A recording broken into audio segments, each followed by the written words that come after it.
The sports cars from Marussia are perhaps among the most beautiful ever made in the world. However, man, there are so many errors in the design of this car.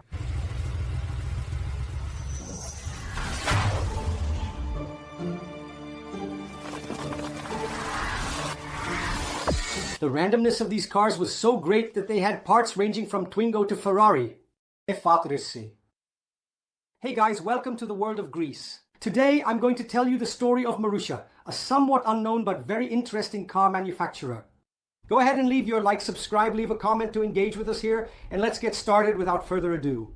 It all started in 2007 when Fomenko, a guy who was an athlete, a racing driver, and also a showman there in Russia. Remember the showman part because it will be important.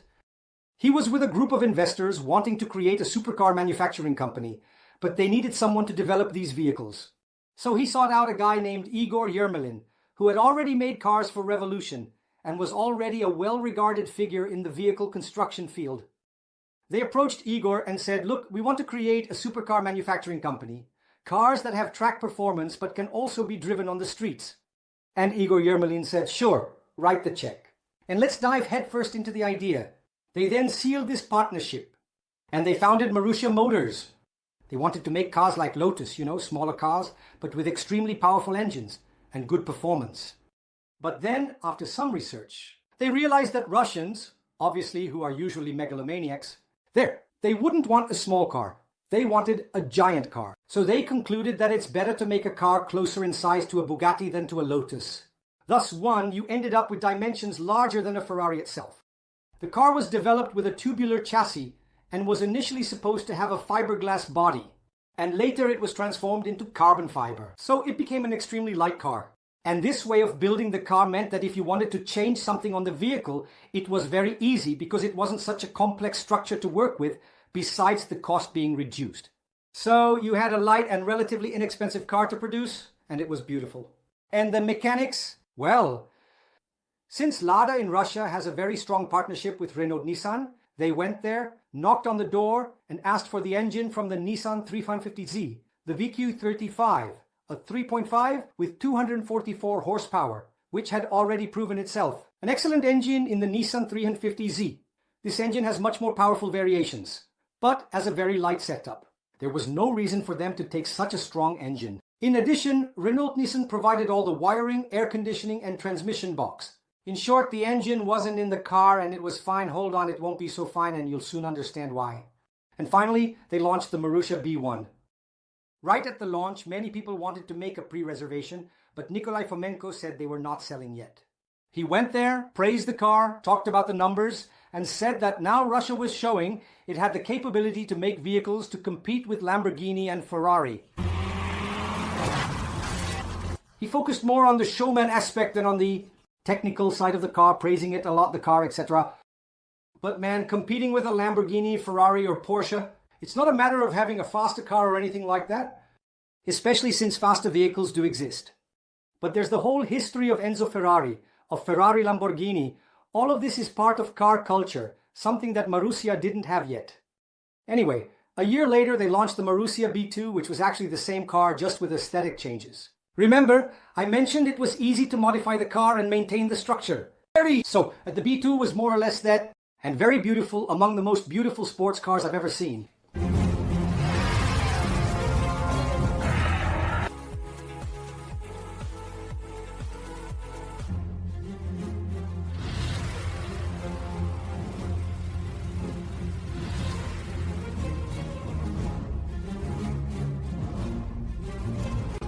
And you notice that I haven't talked about their performance yet, right? That's right, because no one had tested them yet. They had already launched the B1 and B2 and hadn't tested any of the cars, meaning no one knew how these cars would behave on the track. And now is when the problems are going to appear. In the first tests, the main problem appeared, overheating. And do you know why? Because they wanted to prioritize design over engineering. When they were designing this car, back at the beginning of the project, Igor Herman came to them and said, for an engine of this size, you need larger air intakes because the airflow coming in won't be enough to cool the car. But no one took him into account for making large air intakes. It would make the car less attractive, resulting in the car constantly overheating to the point of almost not being able to conduct tests. Amidst all this, they realized the way they had mounted the fan engines, instead of helping to cool, it was pushing even more airflow into the engine, contributing to overheating. With all these problems, they went knocking on Renault-Nissan's door, complaining about the engine and asking for some changes. But Renault said the most obvious thing, my friends. This engine used for a long time in Nissan, in the 350Z model, and in other vehicles as well. And it has never been problematic. If you're having problems, the issue is with your design. But they insisted so much and didn't really have the tact to handle the situation. To the point where Renault-Nissan completely stopped supplying engines and transmissions and cut ties with them. Then they began a saga. They went to BMW, Mercedes, Audi, looking for an engine, but who would want to supply an engine for a project that's having problems? You don't want your engine to appear faulty and have people think your brand is not good, when in fact it's the brand that designed the car that didn't know how to make the proper model, right?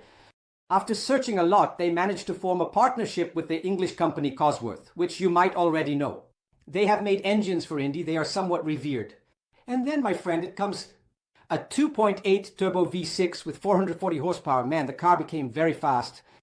Imagine that the Marussia weighed 950 kilo with 440 HP, my friend. Theoretically, they had solved the engine problem, but hold on, there are more problems. They used the steering box from the Renault Twingo. Of course, the Renault Twingo is European, right? The one we had here in Brazil. And it would even make sense because the weight of the Marussia is really small, right? The problem is that the car like the Marussia with all that power needs parts that can withstand all that workload. And that Twingo steering box wasn't made for a car that went so fast, so of course it also started to cause issues. But the worst mistake was the wheel hubs. They used the wheel hubs from the Ferrari F430 for testing. They even went to SKF, which made the product, and asked for this wheel hub to conduct tests, and SKF provided it. But when they went to SKF, they said, look, we want several of these hubs because we are going to produce this vehicle for sale. Of course, SKF said it was obvious. She said, guys, these wheel hubs are patented by Ferrari. They are Ferrari parts. You can't just take them and use them at will. And this is such a basic mistake for anyone in the industry that it was... Obviously, they wouldn't be able to use a patented Ferrari part in their car. Otherwise, can you imagine Ferrari, which spent all the development costs on the part, but you just go there and take it? It wouldn't work out, right? In other words, they were making very basic industry mistakes, right? Time passes.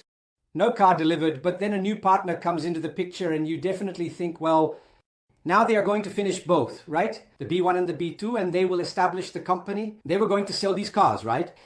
But no, Nikolai Fomenko, he always shows up and announces that they are going to launch an SUV called F2. Yes, they didn't even have mine or the B.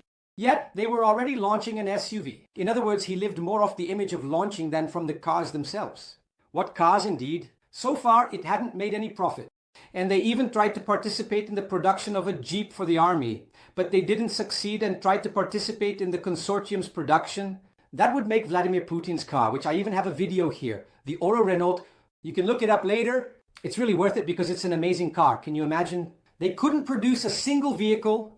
Of course, he wouldn't accept it, right? I'm not going to comment here on Marussia's stint in Formula One because that would be another video, but it was very tumultuous. And then there were two drivers, Bianchi who died in a race, and a test driver whose car mysteriously accelerated on its own and went under. A truck. She hit the side of her face, lost an eye, but she managed to survive that accident. Then, a long time later, she was found dead in her apartment, theoretically due to neurological problems she developed from that accident. An entire investigation was conducted, and they theoretically had an answer for what happened.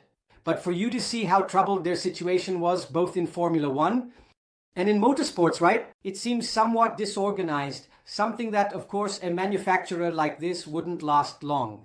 And in 2014, they declared bankruptcy, leaving many employees, including without receiving their salaries. According to Igor Herman, Marussia's big mistake was wanting to be too megalomaniac, aiming for very big things. If they had thought about making cars like the hot ones, following like the Blottos, small compact vehicles, or with a smaller production producing vehicles, they might still be in the market with some representation, not very large, but at least they would exist now. They wanted to be a very large manufacturer. In the end, Cara couldn't accomplish anything. And it still leaves this story that isn't very pretty. From any angle you look at it, it becomes sad because the cars were very beautiful. I think among the most beautiful sports cars I've ever seen, it would have been great if they had succeeded, but unfortunately, they didn't.